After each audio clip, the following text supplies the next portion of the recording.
It'll make you strong. It'll make you formidable. It will also make you an asshole. The hit series Cobra Kai picks up where the iconic Karate Kid movies left off. Incidentally, the show became a fan favorite, with people getting to see old favorite characters back on screens. As expected from any spin-off script, Cobra Kai is full of hidden secrets and tidbits from Karate Kid and other stories. However, even the most die-hard fans can miss a few, so today we're going to be looking into secrets in Cobra Kai that you definitely missed. But first, a simple reminder on how to enter our brand new giveaway.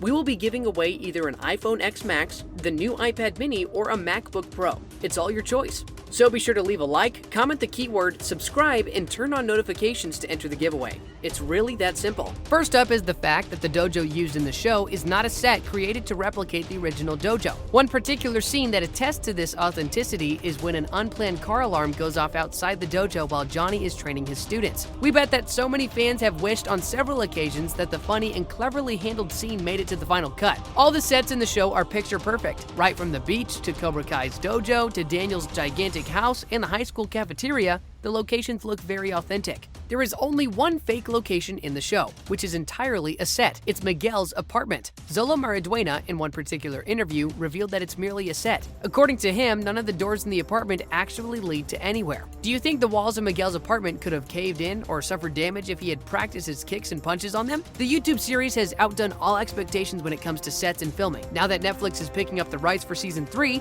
fans can expect the quality to go even higher when it comes to locations. The show also makes use of production and camera tricks when it's necessary. Despite a lot of the cast being trained in martial arts and others receiving training prior to filming, sometimes reality doesn't cut it when it comes to movie magic. All the teenage actors receive martial arts training and film their own sequences. Tanner Buchanan, for example, was already trained in Taekwondo as a child. He says, "I got a couple of belts away from black and then I quit because I was too busy. Then, before I booked Cobra Kai, I had been training in Muay Thai for around 8 months in Toronto, Canada, while I was filming Designated Survivor." Jacob Bertrand, who plays Eli Moskowitz, has a purple belt in karate. He also acquired some grappling training before he even knew he was going to be a part of this show. Jacob even got involved in training his co-stars. Even with this impressive experience, some scenes need an extra kick, pardon the pun. Mary Mauser, playing Samantha, was the star warrior in the mall fight scene. Her incredible rotating flying kick left fans amazed. However, did you know that the makers used hidden camera angles to add to her unusual move? According to the actress, she had a strong wire attached to her back to give her extra elevation. The times may be different, but the methods remain the same.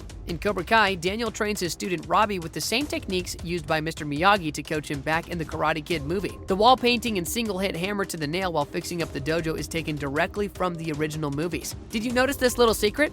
Let us know in the comments below. Daniel also put Sam and Robbie through some intense balance training on a platform in the middle of a pond. This scene brings back flashes of the boat training he went through for balance in the first Karate Kid movie. Robbie also finds the toy drum from Karate Kid 2, and the viewers also see Mr. Miyagi's Medal of Honor, which Daniel put in a frame in the movie. This sequence is filled with tons of precise references to the show's origins. Daniel hangs up portraits of Miyagi ancestors in another scene in homage to the Karate Kid 2 film. However, what you may not have noticed is that one of the pictures is of a real Miyagi person. The nod is to Chojun Miyagi, who founded the original Gojo-Ryu style of karate. The type is originally Okinawan, which is also where Mr. Miyagi hails from. The technique is called the hard-soft style in English, and it is in the show's prerogative to pay its respects to such martial arts legends. Chojun's style is one of the biggest inspirations for the fictional Miyagi-Do style in Cobra Kai. Daniel is also shown to have a car that Mr. Miyagi gave him, as well as other vehicles belonging to his old master. The throwback to the beloved movies lends an air of nostalgia to the New Age show.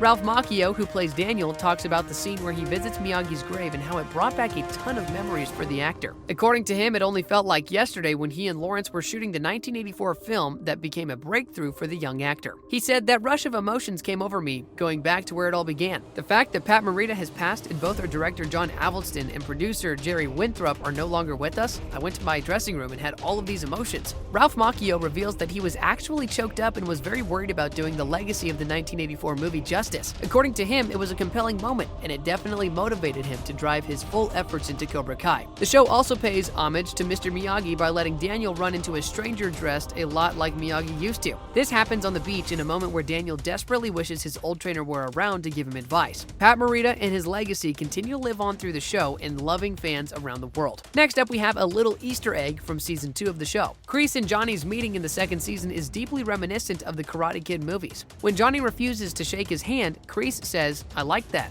I like that." in his usual creepy manner. This is precisely what he says to Mr. Miyagi in the original Karate Kid film. This just further goes to prove that Kreese has not changed one bit. However, this reference was a subtle one and not a lot of the fans picked up on it. This scene went on to show a heated fight between Jonny and Kreese where Jonny puts Kreese in a rear naked choke, which is the same move Kreese pulled on Jonny in Karate Kid 2. This reference is made clear to viewers as you can see scenes from the movie itself and the shards of broken glass. Jonny also makes a reference to the third Karate Kid film where he makes one of the mottos of the dojo, Cobra Kai never dies. This line was heavily featured in the movie and now continues to be used in the show, genuinely showing an undying legacy. Another reference to the old movies is when Daniel asks Kreese how his knuckles are doing. Though this is just one dialogue and is easy to miss, hardcore fans will immediately remember the reason behind the question. In the movies, John Kreese breaks both his knuckles against car windows in his attempts to punch Mr. Miyagi, leaving his hands bloody and ruined. Kreese certainly deserves a good beating up after all his crookedness. We hear the song that was played in the Halloween fight scene in the Karate Kid film. The song is No Shelter by Broken Edge and is sure to bring back some warm memories of childhood for all viewers. Tommy and Jimmy, who were part of the original Cobra Kai movies, also make appearances in the show. Tommy is shown to be terminally ill while Jimmy appears for one last adventure with his old training buddies. The only central Cobra Kai member who doesn't make an appearance in the show is Dutch. While this was explained within the series as Dutch being in prison, which fits his character, the real reason behind Dutch not featuring in the show is because Chad McQueen, the actor who played him, turned down the role. Yet, the show allows for the reunion of 4 of the original Cobra Kai members from Karate Kid 1. This, in itself, is a treat for old-time fans. Having the original actors play their present-day fictional selves was a brilliant move by the casting crew of Cobra Kai. Tori, played by Peyton List, is a character that is introduced in the second season of the show. Her entrance features an incredible fight sequence alongside Miguel, who is played by actor Zolo Mariduena. Tori's self-introduction is a reference to the original Karate Kid movies. In the show, Tori throws Miguel and introduces herself as Tori with a Y, just like Ali introduced herself as Ali with an I in the first movie. This little throwback reference could also hint at Ali making an appearance in the show that is yet to be released in the third season. Fans have also considered the possibility that Tori may actually be Ali's daughter or even related to Terry Silver. The fan theories are piling up as the wait for the next season continues. Another behind-the-scenes thing that fans love to get insight on is the friendships between the cast. Mary Mauser and Tanner Buchanan have a very heartwarming off-screen equation. On the other hand, Zolo Mariduena shares a beautiful bond with Jacob Bertrand. Additionally, the original rivals from the 1984 Karate Kid, William Zabka, playing Johnny Lawrence, and Ralph Macchio, playing Daniel LaRusso, share a very close friendship. Cobra Kai is a widely successful show that has made history in the art of adaptation. The show picks up perfectly where the Karate Kid movies left off and gives viewers a chance to revisit beloved characters. With the show being renewed for a third season on Netflix, fans can expect things to get more heated in the dojos. Daniel and Jonny have their work cut out for them against Kreese, and there will likely be more villains to deal with. All we know for sure is that we can't wait to start watching Season 3. Which of these Cobra Kai secrets did you already know, and have we missed any? Let us know in the comments below. Thanks for watching, and I'll see you in the next video.